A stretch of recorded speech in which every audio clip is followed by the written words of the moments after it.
Bismillah, alhamdulillah, wassalatu wassalamu ala rasulillah wa ala alihi wa sahbihi wa man walah, wa ashadu an la ilaha illallah wahdahu la syarikalah wa ashadu anna muhammadan abduhu wa rasuluh, amma ba'd. Alhamdulillah, pada kesempatan ba'dal maghrib ini kita memberikan kajian di Fakultas Ilmu Fikih dalam pembahasan Umdatul Ahkam, yang mana kesempatan petang ini 13 Rabiul Awal 1443 Hijriah kita membahas tentang fitrah yang 5. Maka pada pertemuan malam ini kita masuk setelah selesai dari fitrah yang 5, yang pada hakikatnya fitrah itu banyak. Kita telah jelaskan di pelajaran yang lalu makna fitrah yang 5 yang paling asas dan paling zahir di depan manusia. Maka di antaranya yang kedua setelah khitan adalah istihdad. Al-istihdad dia asal dari legoh dari hadid, dan makna hadid besi yang tajam. Lalu kenapa? Apa hubungannya dari fitrah kita mengambil besi yang tajam? Maknanya kinayah ataupun lafaz yang tidak begitu zahir, yang maknanya diriwayatkan di riwayat yang lain, seperti di riwayat Aisyah dari fitrah yang 10 disebutkan dengan halqul anah. Maka istihdad di hadis Abi Hurairah fitrah yang 5 ditafsir oleh hadis Aisyah yang diriwayatkan oleh Imam Muslim. Makna istihdad mengambil besi yang tajam adalah halqul anah, membersihkan dari Mr. P kita dan Mrs. V yang di sekitarnya agar tidak tumbuh rambut, sehingga dipangkas menjadi bersih. Maka ini dari sunnah yang ada, sehingga ditafsirkan istihdad adalah al-mus. Apa itu mus? Seperti silet besi yang bisa dipakai untuk mengerik ataupun memotong atau memangkas dari bulu-bulu yang ada di sekitar alat kelamin, dan bahkan juga disebutkan oleh para ulama lebih baik juga di sekitar dubur, karena banyak juga rambut tumbuh, sehingga bersih di saat BAB tidak terkena rambut-rambut tersebut. Itu tujuan dari agama Islam, membersihkan segala sesuatu. Kemudian masalah itu jelas, istihdad telah kita sebutkan tafsirnya. Kemudian kita masuk kepada perkara yang ketiga, qasus syarib. Maka permasalahan yang ketiga ini banyak mungkin disalahpahami oleh saudara-saudara kita. Qasus syarib maknanya adalah memotong dari rambut-rambut yang melebihi bibir. Tidak ada makna qasu dari segi lughah bimaknanya hal, beda. Al-halq adalah menyapu semuanya seperti halqul anah, sehingga makna halqul anah berbeda dengan qas. Halqul anah membersihkan rambut-rambut di sekitar alat kelamin, dibersihkan, sehingga maknanya halqul anah dia dicukur sehingga bersih dari rambut-rambut yang menyebabkan kotor dan bau tersebut. Itu halq. Adapun qasu membiarkan panjang tetapi merapihkan dari melebihi bibir. Itu maknanya qasu asyarib. Maka jangan disalahpahami bahwa kumis itu dia dicukur, karena di dalam hadis disebutkan qasu syarib, bukan halqu asyarib. Yang fitrah itu halqul anah, mencukur yang di bawah dari alat kelamin. Maka kalau dicampurkan maka tidak baik, sehingga maknanya qasus syarib adalah halqus syarib, berarti dicukur semua. Maka ini pun tidak baik, karena seperti perempuan, apalagi di Indonesia jenggot tidak ada, sudah gagah pakai kumis, jagoan Betawi, dicukur juga kumisnya. Apa bedanya dengan perempuan? Kumis nggak ada, jenggot juga nggak ada. Maka yang diinginkan dengan kumis qasu asyawarib, maknanya memotong yang lebih dari bibir. Jangan masuk kepada halqul ana. Itu kan rambut dicukur. Berarti ini pun dicukur, tidak lain lafadznya. Dan begitu pun tidak bisa dibalikkan. Disebutkan qassu al-anah, yakni merapikan yang di bawah, sehingga tidak diklimiskan tetapi dirapikan, dipendekkan yang di bawah di alat kelamin. Itu pun tidak bisa. Maka dipergunakan sesuai lafaz-lafaznya yang ada. Maka untuk membersihkan alat kelamin dengan halqul anah, disisir sampai klimis, dikerok sampai klimis, itu maknanya. Adapun lafaz di hadis Abi Hurairah qassus syawarib, dan begitu pun di hadis Aisyah yang fitrah 10 apa? Qassus syawarib juga. Tadi kami jelaskan. Maka di dua lafaz Aisyah dan lafaz Abi Hurairah, semuanya fitrah itu baik yang 5 dan 10 qassu asyawarib, memotong dari yang lebih dari bibir. Maka telah terjadi ikhtilaf di kalangan para ulama dalam keadaan seperti yang saya sebutkan. Maka yang rajih dari pendapat bahwa yang dikatakan sunnah adalah merapikan apa-apa yang lebih dari mulut. Dan pendalilannya telah datang di dalam hadis-hadis yang banyak sekali, bahwa sunnah qassus syarib itu adalah perkara yang rajih.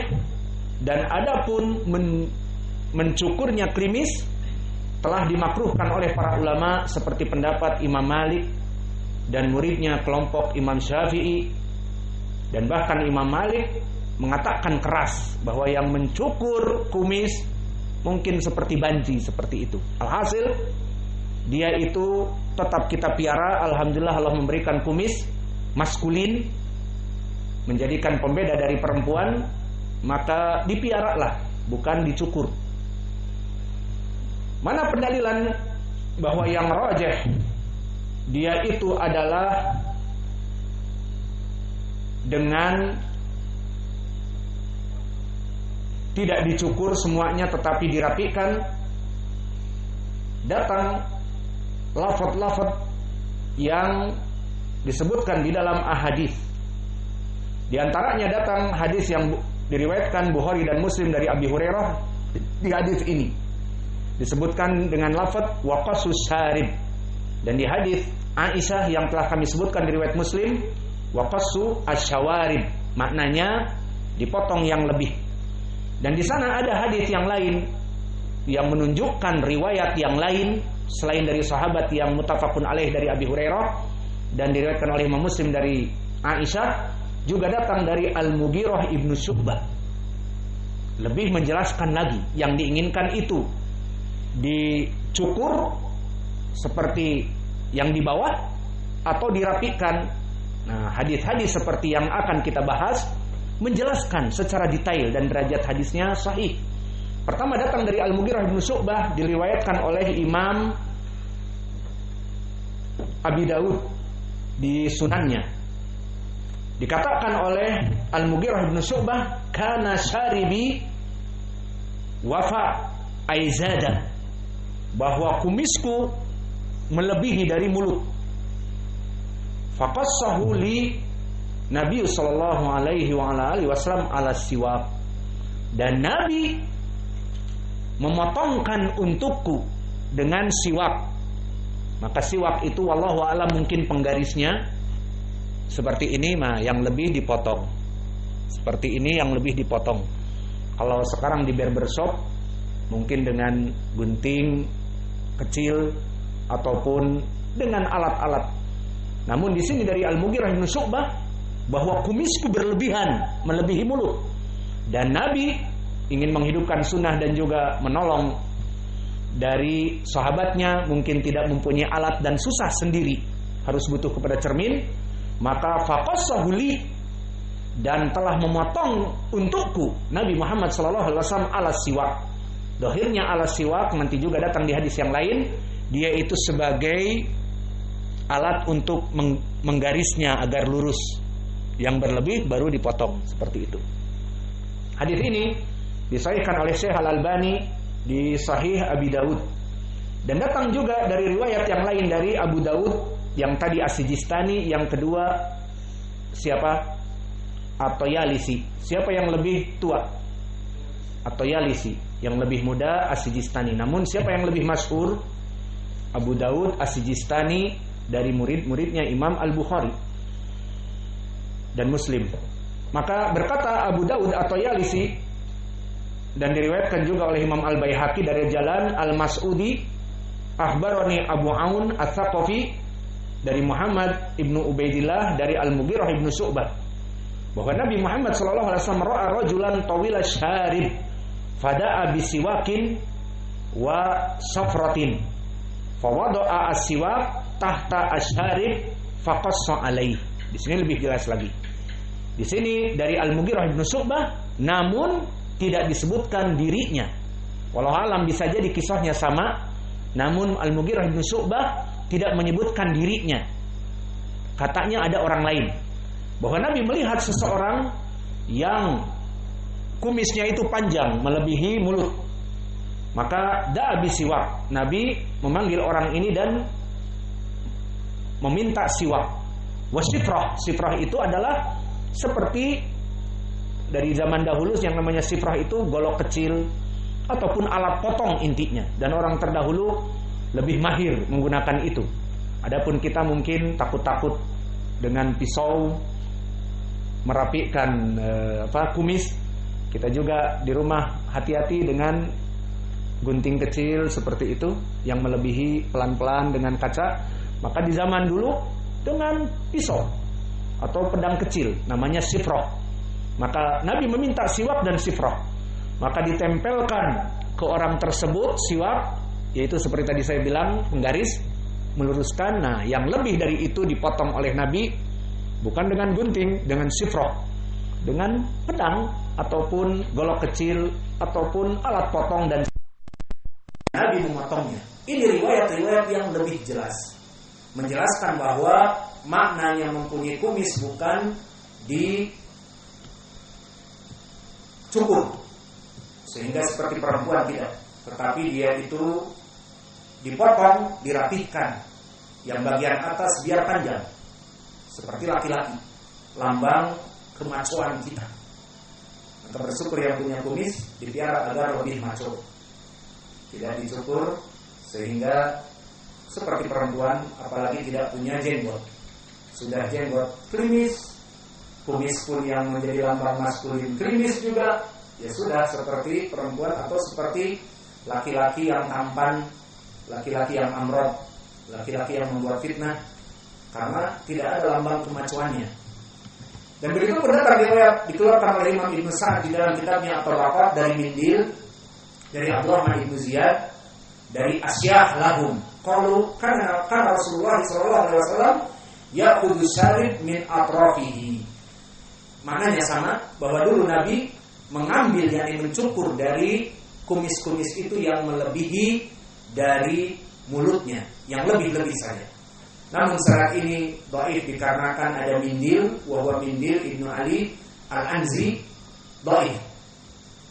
Dan Abdurrahman ibnu Ziyad di sini insya Allah sahih. Maka hadis ini dhaif dikarenakan Mindil. Maka inilah dari hadis-hadis yang berhubungan dengan al-fitrah al-khamsah. Maka taklimul adfar jelas, memotong kuku, dan natful ibid, mencabut dari bulu ketiak. Pertanyaan di sini, bagaimana yang tidak terbiasa mencabut bulu ketiak? Saya mau tanya, bapak-bapak mencabut bulu ketiak apa pakai alat? Hah? Cukur, nggak pakai cabut. Ada yang dicabut? Hah? Untuk natful ibti, ya kita banyak dari kerabat kita di Yaman, dari mertua dan yang lainnya laki-laki, semuanya melaksanakan seperti itu. Maka memang dari kecil sunnah. Adapun kita dari kecil, wallah alam, jauh dari perkara itu, kadang-kadang gondrong juga. kemudian tidak tahu bagaimana sunnah seperti yang kita baca, naful ibti dicabut, maka akan dicoba. Setelah mengetahui sunnah ini di Yaman bersama menuntut ilmu, dicoba sama istri bahkan yang berdarah, susah, terbiasa. Namun lama-lama terasa enak. Cuman ya kesimpulannya kalau tidak terbiasa dia sakit, bahkan berdarah karena ke akar-akarnya. Dan semua dari orang-orang di Yaman kebanyakan laki perempuan dicabut, sehingga mereka tidak ada yang gondrong-gondrong. Dan itulah kehidupan sunnah dan ilmu sangat mengenakan, terbiasa dari kecil. Adapun kita susah, akhirnya dicukur. Dan cukur itu tidak dengan dari akarnya, sehingga sepekan saja sudah gondrong lagi dan keras bagaikan awak. Ya. Maka inilah dari makna naful ibid. Masih 16 menit, kita masuk kepada mandi janabah. Sekarang kita masuk kepada hadis yang berikutnya, selesai dari hadis al-fitrah al-khamsah tentang bab ghuslun minal janabah.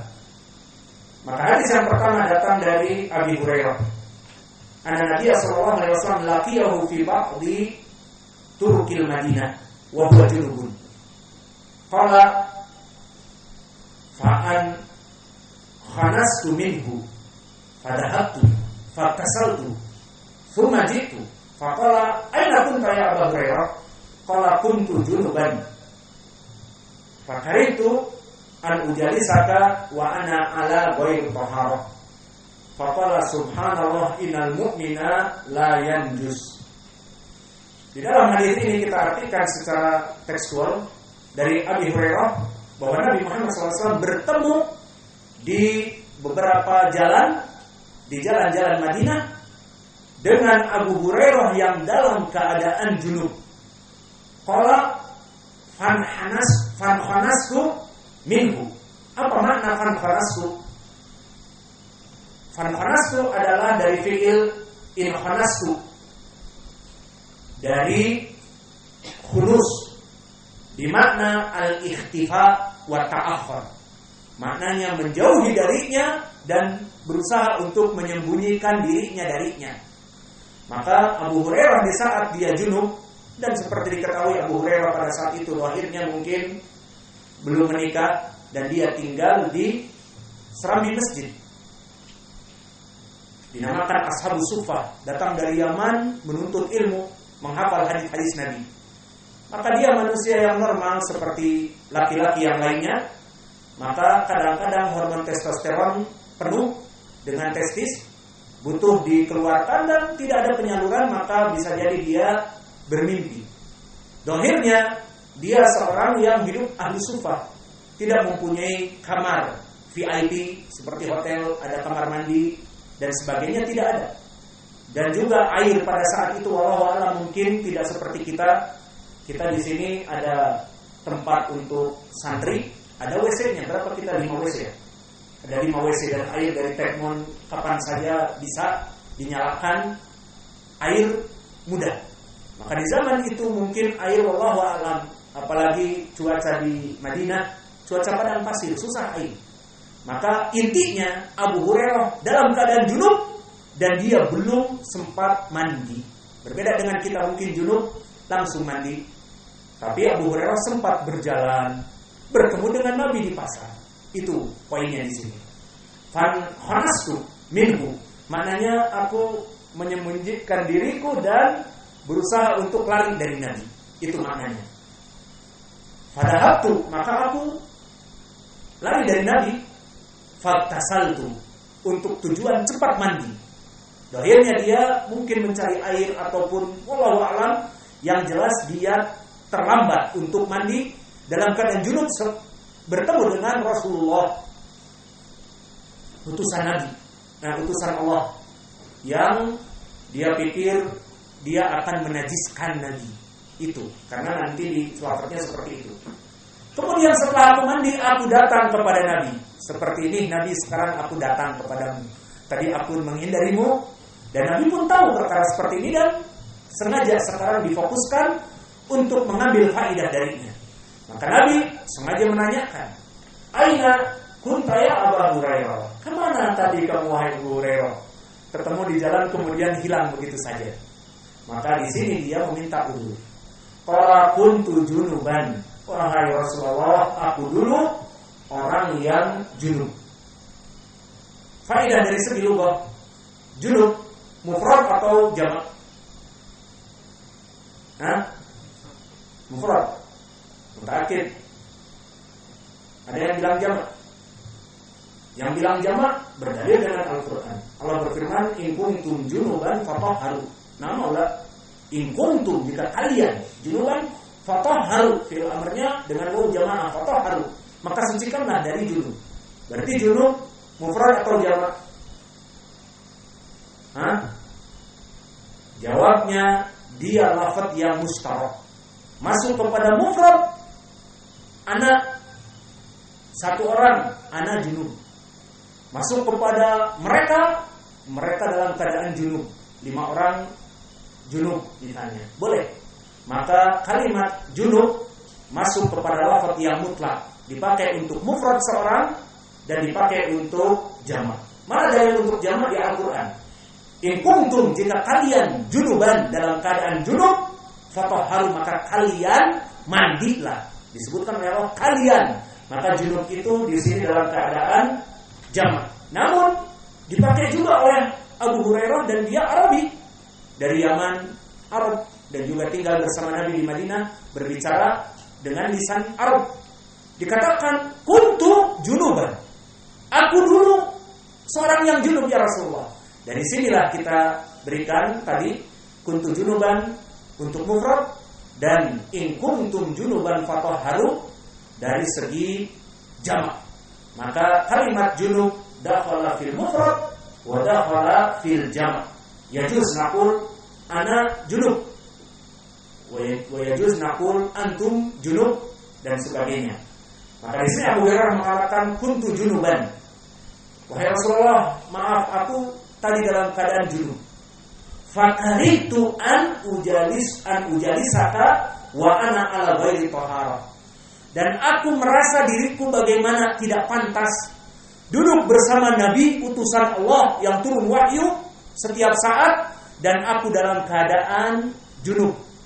Dan tersirat di sini oleh Nabi najis seakan-akan. Padahal orang yang junub tidak najis dan tidak menajiskan muslim yang lain. Jika bersentuhan jadi najis, tidak kotor, tidak. Maka dari pemahaman ini, maaf ya Rasulullah, aku menghilang, kemudian aku sekarang mandi dan aku datang sekarang. Dulu aku dalam keadaan junub, dan aku fakaritu an ujalisaka. Maknanya aku merasa memakruhkan diriku untuk duduk bersamamu seorang Rasul, dan duduk aku dalam keadaan junub. Maka dijawab oleh Nabi, subhanallah. Kalimat subhanallah dari ucapan ta'ajjub. Maka jika kita ta'ajjub kepada perkara yang keluar dari pendapat seseorang, ataupun perkara pemandangan yang indah, ataupun perkara yang membuat hati kita memang ta'ajjub, maka ucapkan subhanallah, maha suci Allah. Maka di sini Nabi ta'ajjub dengan pendapat Abi Hurairah yang tidak ada dalil. Maka seakan-akan pendapat ini disalahkan. Berkata Nabi subhanallah, kalimat ta'ajjub. Ta'ajjub atas apa? Atas pemikiran Abi Hurairah, idiom Abi Hurairah, persepsi Abi Hurairah yang bukan berlandaskan dari dalil. Maka dikatakan oleh Nabi subhanallah, innal mu'mina la yanjus. Sungguhnya orang mukmin itu seperti kamu, tidak menajiskan yang lain. Maka orang yang junub, kemudian kebetulan dia duduk dengan istrinya yang sudah mandi, maka tidak membuat istrinya najis, ataupun anaknya, ataupun dan yang lainnya. Jika dia berkeluarga, maka tidak membuat najis kepada yang lainnya. Maka ini dari faedah hadis yang bisa kita ambil. Dan di sini datang lafaz yang seperti ini. Kalau tadi datang dari kisah Abi Hurairah, maka telah datang juga dari sahabat yang lain, dari Hudzaifah, bahwa Nabi Muhammad SAW bertemu wa huwa junub. Sekarang siapa yang bertemu? Hudzaifah bin Yaman. Nabi Muhammad SAW bertemu dengan dia dan dia dalam keadaan junub. Fahada anhu fatasala tsumma ja'a faqala kuntu junuban qala inal muslima la yanjus. Maka ini di riwayat yang lain disebutkan dari Hudzaifah. Dan makna wa huwa junubun fahada anhu maknanya dia bersembunyi dari Nabi di saat bertemu, kemudian bersegera untuk mandi. Maka setelah dia mandi, dia bertemu lagi dengan Nabi dan mengatakan, maaf wahai Rasulullah, aku dulu dalam keadaan junub. Maka aku lari. Dan sama pendapat ini seperti pendapat Abi Hurairah. Maka hadis yang datang yang kita sebutkan dari Hudzaifah ini pun hadis yang sahih, diriwayatkan oleh Imam Muslim. Maka dari sini kita mengetahui bahwa persepsi seorang sahabi Abu Hurairah sampai mengagetkan Nabi, subhanallah inal muslim la yanjus, itu ternyata bukan idiomnya Abi Hurairah saja. Ternyata kebanyakan sahabat dengan dalil Hudzaifah pun sama pemikirannya seperti itu. Kasusnya persis. Menandakan dari sini faedah bahwa orang yang junub itu pada dasarnya dia dalam keadaan bukan taharah. Maka tidak pantas dia untuk berjalan-jalan bertemu dengan orang yang lain meskipun tidak menajiskan, namun perkara ini tidak baik. Bersegeralah untuk bertaharah. Maka dari dua sahabi ini berpendapat ini seorang Rasul yang diturunkan wahyu, datang Jibril kepadanya dan kita dalam keadaan junub. Sehingga pendapat Abu Hurairah pun sama dengan pendapat Hudzaifah. Maka hadis Hudzaifah tidak dimasukkan tentunya ke Umdatul Ahkam karena hanya berkesendirian Imam Muslim. Maka kalimat subhanallah seperti kami sebutkan tadi, dia itu adalah perkara yang banyak dilakukan oleh salaf kita, Nabi dan juga para sahabat di saat mereka dalam keadaan takjub melihat sesuatu.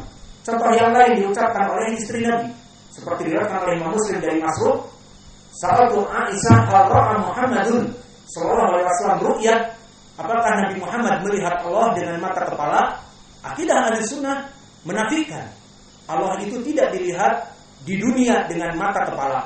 Seperti ucapan Allah lantaran di surat Al-A'raf kepada Musa, dan juga yudrikul absar wa huwa la yudrikul absar wa huwa yudrikul absar. La yudrikul absar maknanya tidak bisa dilihat Allah itu dengan dua mata kepala. Dan juga di hadis Abi Umamah yang diriwayatkan Ashabus Sunan dan diriwayatkan oleh Imam Muslim mu'allaqah. Muslim mu'allaq, bukan di sahihnya. Maka dia di Ashabus Sunan sahih dari Abi Daud dan Tirmidzi dan yang lainnya. Berkata Rasulullah SAW tentang sifat Dajjal, bahwa Dajjal itu akwar, matanya rusak satu. Wa amma rabbakum laisa bi akwar, dan Rabb kalian tidak matanya rusak. Rabb kalian tidak, tetapi Dajjal bukan Rabb karena matanya rusak. Dan Allah tidak rusak matanya, ingin menafikan Dajjal itu bukan Rabb. Kemudian pendalilan yang lain, wa innakum lan tarawna rabbakum hatta tamutu. Wa innakum lan taraw rabbakum hatta tamutu. Dan kalian pasti tidak akan pernah melihat Rabb kalian sampai kalian mati. Menandakan Dajjal itu bukan Rabb. Pertama dari matanya yang rusak satu, Allah matanya tidak rusak satu. Dan yang kedua, kita manusia ini bagaimana mengatakan Dajjal itu Allah? Karena kita tidak bisa melihat Allah sampai kita meninggal. Maka Aisyah di saat ditanya oleh Masruq, apakah Nabi Muhammad melihat Allah? Lihat, akidah yang sahihah yang menancap di dalam hati bahwa bahwa manusia tidak ada yang mampu melihat Allah dengan kedua mata kepala. Di saat ditanya Nabi Muhammad melihat Allah atau tidak, maka disebutkan oleh Aisyah, subhanallah laqad qafa sya'ri. Maknanya ucapan subhanallah ta'ajub dari pendapat Masruq yang mungkin iltibas, ada subhat bahwa Nabi melihat Allah dengan kedua matanya. Dan yang kedua kalimat qafa sya'ri maknanya telah merinding bulu kudukku dari ucapan Masruq yang bertanya kepadaku. Maka dari sini kalimat subhanallah dipakai dalam keadaan ta'ajub. Maka dari hadis yang bisa kita ambil di sini barakallahu fikum, bahwa pertama boleh mengakhirkan seseorang jika memang tidak ada air ataupun yang lainnya untuk tidak mandi junub terlebih dahulu. Bahkan di sini hadisnya Abu Hurairah ketemu di jalan dengan Nabi. Maknanya sudah jalan-jalan Abu Hurairah dalam keadaan masih junub. Maka di sini jawaz takhir al-ghusl minal janabah. Nabi tidak menyebutkan kepada Abu Hurairah tentang hukum bahwa muslim itu tidak menajiskan dan tidak melarang. Jangan terlambat, cepat segera mandi. Tidak. Maka boleh di sini karena Nabi memberikan makna di sini hadis apa? Takrir. Nabi menyepakati Abu Hurairah berjalan di jalanan dalam keadaan junub. Kalau itu haram, Nabi akan menjelaskan bahwa muslim itu tidak najis dan kamu tidak boleh seperti itu. Orang yang junub langsung mandi. Ternyata tidak seperti itu. Dan juga di sini menjadi pendalilan ta'zim ahlul fadl. Memuliakan orang-orang yang dimuliakan oleh Allah seperti Nabi, seperti para ulama, karena di hadis disebutkan al-ulama warasatul anbiya, dan orang-orang yang tinggi derajatnya di antara kita, maka tidak pantas dari orang-orang yang junub dan sebagainya untuk duduk di majelis zikir dengan dia, dibacakan hadis. Seperti sekarang ada yang junub duduk di majelis kita sekarang, maka ini juga dari pendalilan. Dan yang paling penting, orang yang junub itu tidak menajiskan dari orang yang ada di sekitarnya.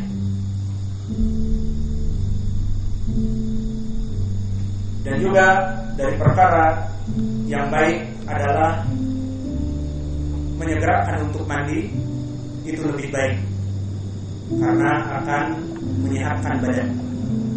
Maka para bapak-bapak yang hadir di sini, jika telah berhubungan intim, segeralah mandi. Jangan keluar rumah dan sebagainya, tapi lebih baik di saat keluar dari bawah, disebutkan oleh para ulama, keluar keringat. Karena jubut, keluar dari keringat, dan keringat itu kebanyakan dari perkara-perkara yang buruk dari tubuh, seperti garam yang berlebihan dan juga bau dan yang lainnya. Maka juga berhubungan intim adalah berhubungan sehingga kotor dengan punya kita dan punya istri dan sebagainya. Alhasil bersegera untuk mandi ini adalah perkara yang disunahkan seperti hadis yang akan datang akan disebutkan. Maka orang-orang yang junub tidak pantas untuk mendatangi orang-orang yang ada di sekitarnya, tapi lebih baik dia tidak keluar dari rumah kecuali telah mandi. Dan yang lain juga nanti akan kita bahas, justru menambah semangat dari perkara-perkara yang menyebabkan kita lelah. Maka ini yang bisa kita berikan. Wa naktafi ila huna wa jazakumullahu khairan wa barakallahu fiikum. Subhanallah.